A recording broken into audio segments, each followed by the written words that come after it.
Hey, welcome everybody to another episode of the Counterpoints podcast. I want to thank you all for checking in with us today. I'm one of your hosts, Everett Stevenson, joined with my other co-hosts. Hey everybody, I'm one of your co-hosts. My name is Samantha Adams. Hey everybody, I'm your last co-host, Malik Foster, and today we have a good topic for you guys. We're going to talk about how Africans view African Americans in the diaspora. Sorry for all the noise in the background here. Let me just mute. But yeah, so what we're going to discuss is this conversation sparked because of interesting conversation with Burna Boy. He was getting interviewed where he said some very interesting comments about African Americans in comparison with other groups. So, Sam, can you hit play on that? And we'll listen and then we'll discuss.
Okay, I'm going to try to play that video one more time here with the audio. Just give us 1 second. But to give a little more background information into what Malik was talking about, the interviewee was asking Burna Boy a question in regards to, Black people in the diaspora and in relation to it. Burna Boy gave an interesting response that we were looking here to play. But we definitely planned on having this show kind of discuss some of those viewpoints that he brings up within his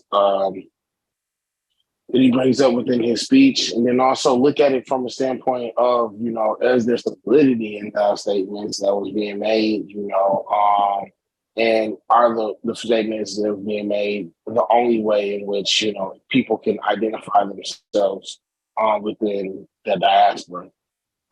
Because I think that's one of the things that's been an interesting topic to have that we see within our community and our diaspora. I think you can contrast it with, if I guess if you was to say a white diaspora, maybe a Poland man feels like, he's different from a Russian man, you know what I mean, based on the proximity of not just geography, but also in color,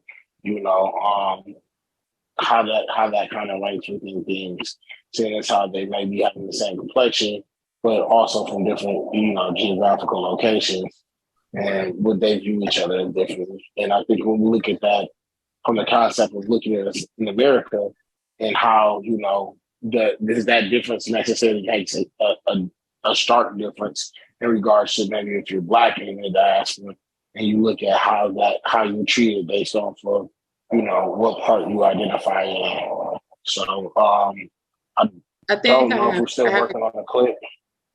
No, I got it. I have it queued up. I'm getting ready to hit play on it now. You guys ready? Yeah, go ahead, Sam.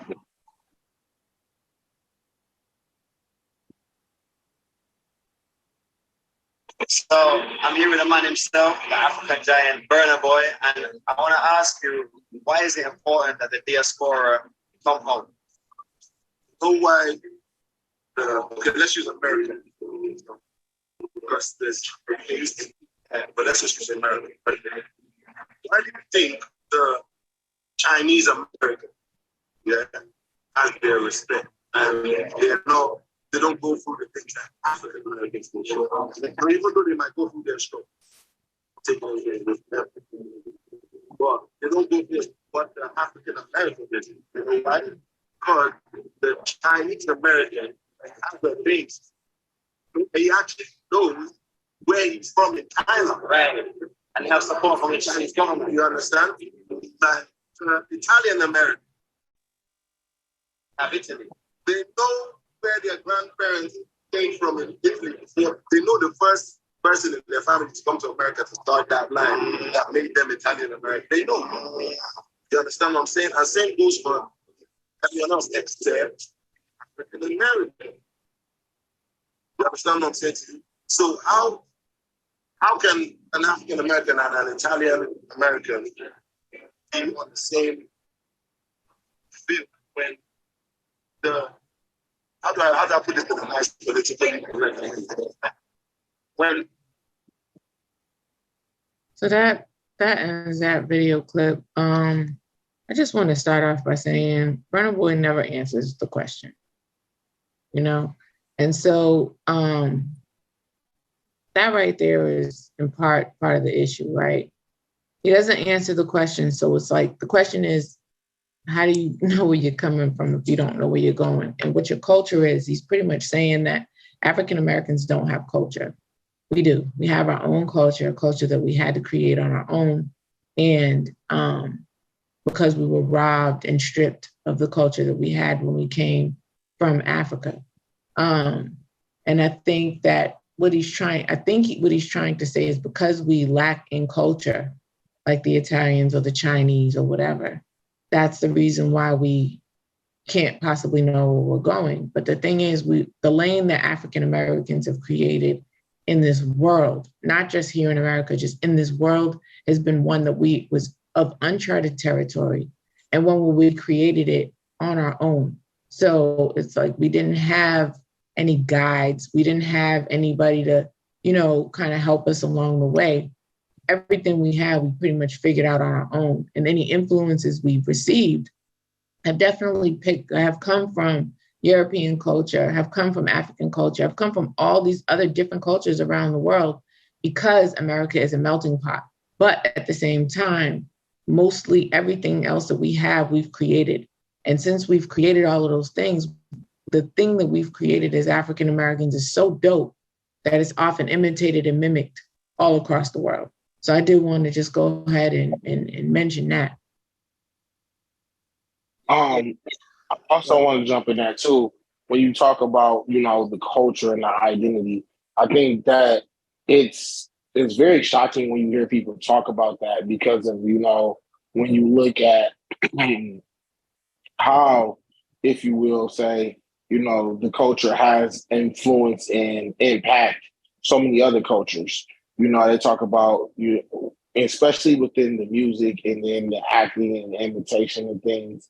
It's definitely seen across different genres, even, the respect that, hip hop, which is again something that's considered to be of African American culture, has influenced, corporate America to not only just that, to international stars, blending in, working, kind of bringing their own flow, like they have, like what they call like London drill and drill music being something that was a variation of hip hop. You know what I'm saying? So seeing how those type of influences have spread over to so many different places is definitely one that's telling. Of course, being African American, and growing up within the culture itself, you can identify certain foods and certain dialects that people will use. Certain things. We play a game called Culture Attack all the time, where if you may have grew up in a different culture, you may not be very familiar with some of the terms, analogy that was being used. So it's an offensive statement to say no one doesn't have culture just because of them not being able to identify maybe where their great grandparents or some other family member delineated from. But I also think that it also goes within the culture of understanding everything with the rites of passage and how people got to all of the different islands and in the different areas, especially within the transatlantic trade slave, and people getting to the Caribbean islands and things of that nature. So that's a factor that I think that wasn't really that discussed, and how people can identify with certain locations and certain lands, but also having to understand that, you know, just because they were just enslaved in a different place doesn't necessarily mean that, oh, okay, that they have this great history and lineage of culture to this location. It was just like, okay, this was just your stop on a bus, if you will. That doesn't make it necessarily that much different from, you know, anybody else having to stop on wherever location that they were traveling to. So I just wanted to kind of bring reverence to that statement and my views on it. Yeah, I think Sam hit the nail on the head. Brother Boy with the question: how can Africans better help? African Americans, or why don't they come back? I think it was something like that, Sam. But basically, he avoided the question, right? It's escaping me exactly what it was. But there's some of the points that I definitely want to make. He definitely avoided the question. He went ahead into the culture, not how Africans can benefit the diaspora or how Africa could benefit African Americans. He didn't go into that. He went into something totally different. So that's true. But I want to touch on the base, like homecoming situation. So basically, he really focused on migration. He kept saying, well, Africans don't have a base. Like, yeah, our base is in the country that he's comparing these Chinese Americans, Italian Americans, and Nigerian Americans, all those groups. Yeah, our base is in America. That's where our base is. And when he's talking about, you know, how the Chinese government helps the Chinese, well, what about the Nigerian government? Are they helping Nigerians? Like, he's talking all this stuff about governments helping people. I mean, yeah, we're Americans, and our government does help us to an extent, but it definitely is against groups as well. So I think he's just ignorant on the subject. I think he really needs to educate himself about, you know, ethnic groups, ethnic relations, because even in Nigeria, there's tribal issues as well. Because if you look at different groups in the U.S., you can think of them as tribes, and I think we'll be able to see the similarities. Like, okay, there's differences amongst the different ethnic groups, but they're still Americans at the end of the day, because that's their country of natural citizenship. So when he goes into the whole the base issue, it's like, well, yeah, we don't know our grandfather that migrated here because our grandfathers were already here. Our great grandfathers were already here. Like, this is where we get our lineage from after hundreds of years. Like, every group has migrated somewhere over the past 1,000+ years. So you can't say, oh, my family's always been here. But after a couple hundred years, yeah, that's your foundation now. You set up that, established it, built up this country. So that's our base. So I think he's really ignorant on that part. So I don't know if y'all guys want to chime in for the next subtopic, or I'll segue into it. I want to just add, like, let's just be clear. Black people didn't migrate here, right? We were kidnapped from our home and brought here and forced to work. And so that's another thing. It's like, we didn't come here on our own free volition. And so to come here and be pretty much, not only were we robbed of our own culture, our own religion, our own language, our families were split up, right? So, like, that's another thing. Like, there's a whole lot of things. When you really look at the history of slavery, I mean, we could sit here and break down all of the horrible things that happened during the period of slavery in our history.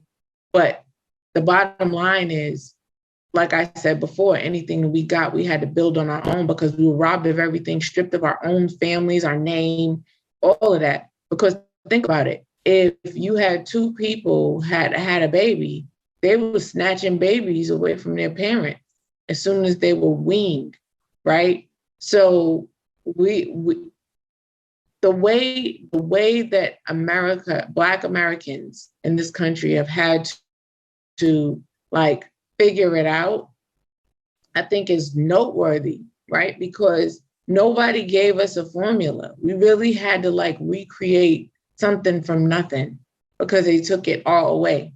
And so even when you look at going back to Africa, right? In Africa, they have their own issues where you have, you know, different, like we have those problems here too, right? Let's just be clear. Like you have people who fight over neighborhoods that ain't even really theirs, right? Whereas in Africa, maybe you have different tribes that are fighting because there are still tribes. It's not to say that Africa is not industrialized or it's like all behind and all that other stuff. That's not true. It's very industrialized, probably one of the most industrial nations in the world, right? It's beautiful and it's modern and all that, but there are some places where they still have tribes, right? And they effectively operate in the historical realms of what they come from, both culturally and, you know, spiritually or whatever. And so you definitely have still people at odds with one another there. Africa, after Africans were snatched from America, from Africa and brought to America and the Caribbean and Great Britain to be enslaved, Africa itself was colonized. They didn't receive their own freedom, which was similar to that of the Jim Crow movement, until 1989. You know, a lot of our viewers were born then. You know what I mean? It's not like, you know, here in America where it happened in 1865 where they got rid of Jim Crow. Apartheid ended in 1989, you know, and so they're still trying to figure things out. So I think Burna Boy's comments are just a little ignorant. Not, you know, I don't think he meant any harm by them, but I do think that they were ignorant in a sense to say it's about culture. And I don't think it's about culture at all because we have a culture. It's just not. I also think too, this is something that, you know, that's taken from fiction, but I also think that, you know, when we look at, it's so funny I'm about the references, but like the whole Black Panther movie in particular, and like you think about like the Killmonger scene and some of the things that he was talking about in regards to, you know, him and his relation to the Black Panther and his relationship with that father. And I think it's a telling sign that needs to be said sometimes. It's like, you know, at the same time, you know, it's kind of like crazy to think that somebody who could technically be seen as who abandoned you could then look at you and ask you, why don't you have what you're supposed to have? You know what I'm saying? Like, so it's like, if you know people, which again, I understand that a lot of people kind of came out of Ghana, not necessarily just Nigeria, but anyhow, and I'm Brandon Bros Nigerian, so that's why I referenced that.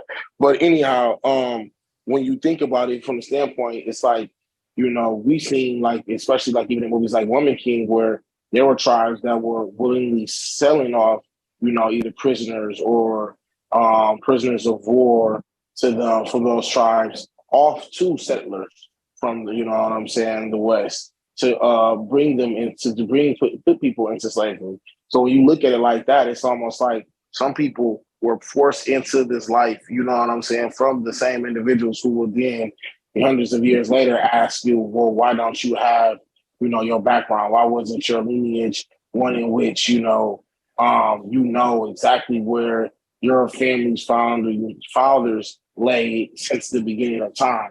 And so I think that that's a factor that goes into it. And I reference the Killmonger thing statement because it's like he had a line in there where he says, you know, like, why didn't you guys come back and get me? Like, why did you leave me here? Why did you leave me in this area where, again, you know, people argue that there was no space that was really made for, you know, Black people in particular. And some even argued that that's why the 13th Amendment is here today, because they needed a way to try to enslave, you know, individuals who were brought to this country and not considered to be ones that were supposed to be a part of the foundation of the country. So they had to find ways in which they can kind of bring them into secondary citizen status.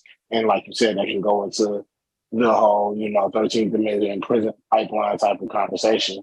But all of those things being said, I think, you know, that adds another dynamic to that, right? Because it's like, how can I throw a stone at you, you know what I'm saying, when I'm technically living in a glass house?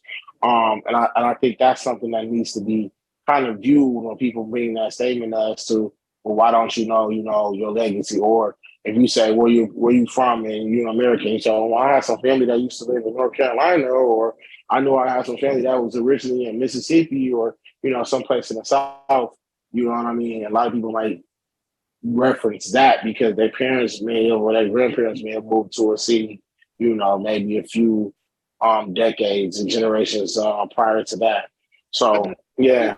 You know what, E? I just feel like a lot of Africans feel like African Americans, they can't trace a country or a land of their own that's exclusively set aside for them back as a base.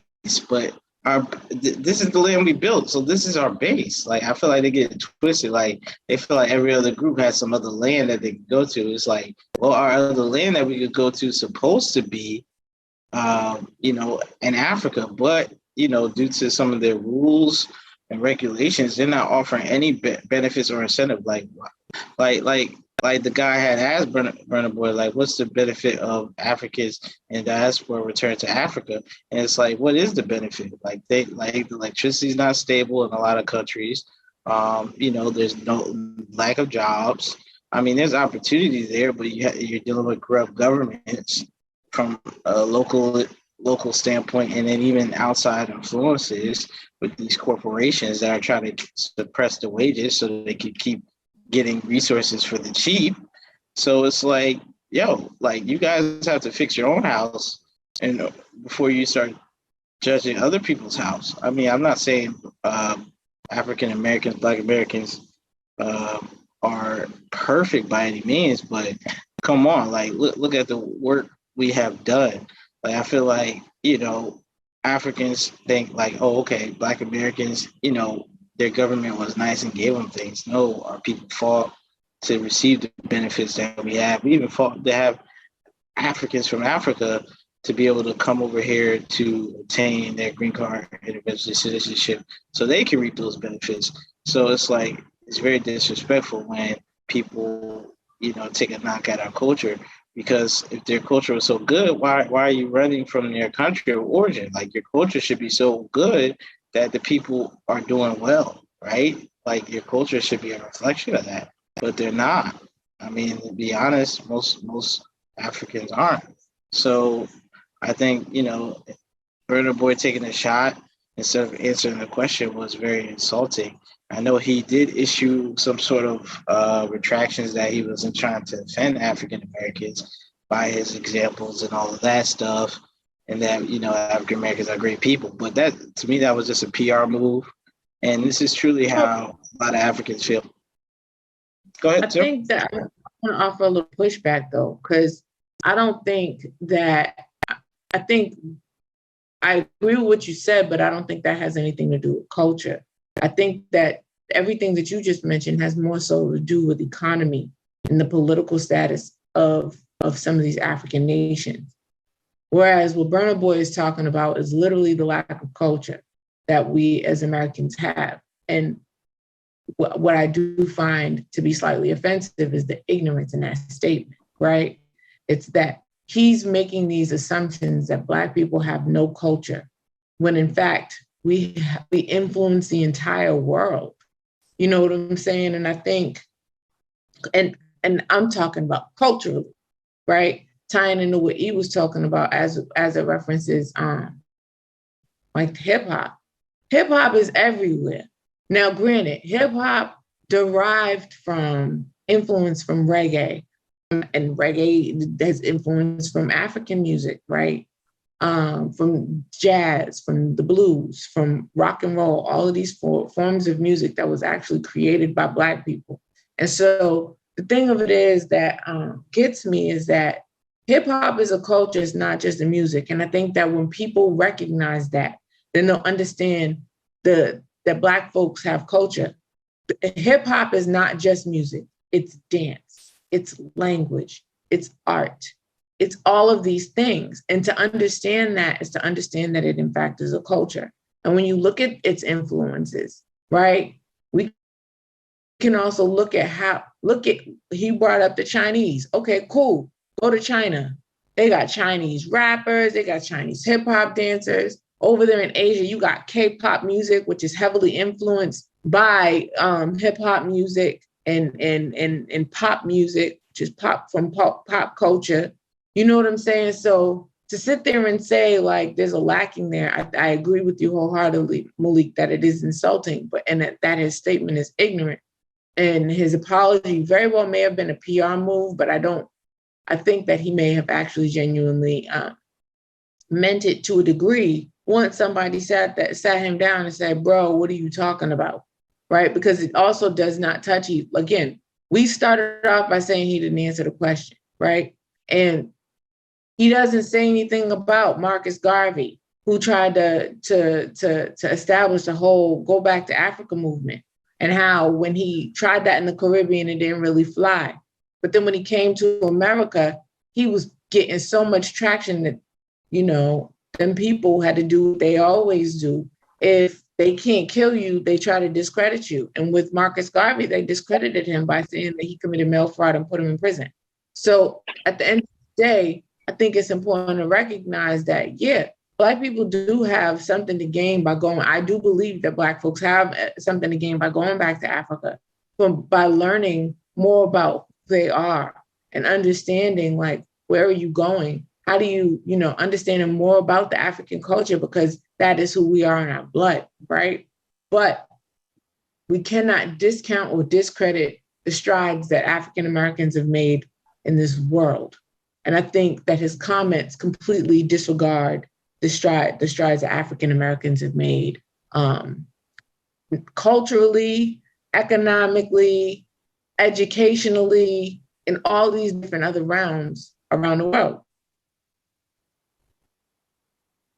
All right, Malik, you got anything real quick before I do my closing?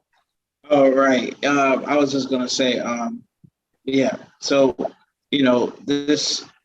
these comments and statements by Burna Boy, I feel like has been just a trend of more popular artists and just immigrants in general, I guess, attacking Black American culture and stuff. I don't know why that is.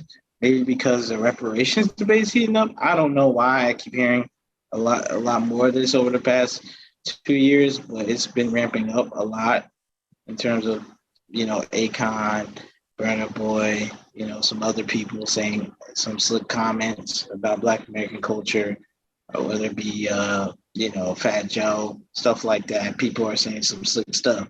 So I find it very interesting that now is the time they're saying all this slick stuff. As reparations and other debates are heating up, maybe they're trying to discredit Black Americans, maybe they're trying to undermine the goal here. So that's something to keep an eye on, in my opinion. That's all I wanted to say. You can go ahead and wrap up. Yeah. So for me personally, I think it's just a statement that's maybe made out of a bit of ignorance, just because of the experiences that he may have and closeness to African American culture itself isn't as in depth as maybe his thoughts and his pride in knowing where his country and his homeland is.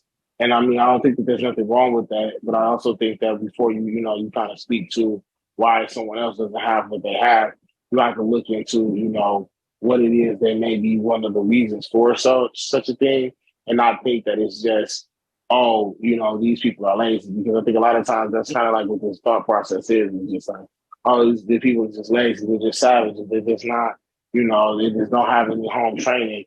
And it's like, you have to understand, like, again, like Sam made the point of saying, again, there's people who were torn away from having a home, torn away from having a mom and dad and having a relationship and learning what culture is. Again, people, and I think this is where you can get a little deeper, because even when it comes down to, even braids and things like that, that's something that was, brought about and helped to, bring a cultural type of way of doing things. Certain hymns and songs within the community was also part of the culture of learning to make things such as soul food, cooking food from scraps of others, was also things that can be considered to be, African American culture. So again, I think that if you don't really understand the history of it as well and as in depth, then I don't think that you have, a greater understanding where the culture may lie and how it is formed. But with that, I just wanted to go ahead and say those are our closing thoughts. I want to go ahead and jump into our book of the month this month, which has been 50 Cent, Hustle Smarter, Hustle Harder. Again, it's just a good motivational book. One that kind of spoke to some of 50's marketing ideas, some of his planning when looking to switch industries, some of the things he looks at when dealing with certain business people, how his approach is in dealing with business in certain situations, all of the above. So, tons of great jewels in that book, tons of good things for people who want to kind of travel the road less traveled and make their own path. This is a person who has been able to do that and was fortunate enough to document some of the steps along the way in doing so. Our Black Business of the Month this month was brought to us by Active Faith Sports. Active Faith Sportswear, you guys can find that. It's a Black-owned business, again, owned by a former NFL vet. And so, therefore, he wanted to do something positive with the active wear company that also had a positive message. So we have Afterwear Sports. And our motivational minute, is one in which we also find to be, that was a song that kind of brought some people together. Again, it's one love, you know what I mean? That's one of the titles that we have. And I think ultimately that's exactly what we need to come to, is having a one love, because at the end of the day, when it really looks like, things kind of get brought to reality, when it comes to society, especially in most of the European nations and other nations around the country, we realize, like, whether you're an African American, Haitian, Jamaican, whatever, in society's eyes, a lot of times you're still viewed as Black, you know what I'm saying? And for whatever that, in terms of purposes that may mean for those individuals, but they are going to kind of group it all together. And the thought process that they may have against African Americans would be the same ones that they may have for, Nigerians, or the same ones that they have for, any other Black individual within the diaspora. So I think if we can learn to practice one love, one unity, learn to practice having love for our brother and brethren, and to see the beauty within our own cultures, and the diversity in it, which makes each one of them beauty. I think that would be a way that we can have a stronger community, a stronger diaspora that would allow for a lot more diversity, but also allow for more education and allow for maybe new cultures to come about. So I definitely wanted to say that, you know what I'm saying, in closing, let everybody know, thank you guys for showing up this week and checking us out. You guys can always catch us on Wednesdays on Instagram and What's Up Wednesdays. You also can catch these episodes here on our YouTube at Counterpoise every Saturday. And then, of course, write us, email us, you know what I'm saying, tell a friend and tell a friend, share this with somebody, like and follow, get with us, as we continue to bring you guys some good content and some good things each week to think about and talk on. You guys got anything else? Otherwise, I'm definitely reporting out. Nothing. I think you said it all, brother. I think just like, share, let us know what you want us to discuss. We'll be happy to take your thoughts into consideration in our next either What's Up Wednesday or show. Right. And just remember that What's Up Wednesday episodes are held at around 8:30 every Wednesday. And also, too, if you ever want to be on the show, please feel free to let us know. We love to have guests. Thank y'all so much for tapping in with us. We hope that you have an amazing week. Stay safe and love on one another. Other than that, we out. Wow. We out of here.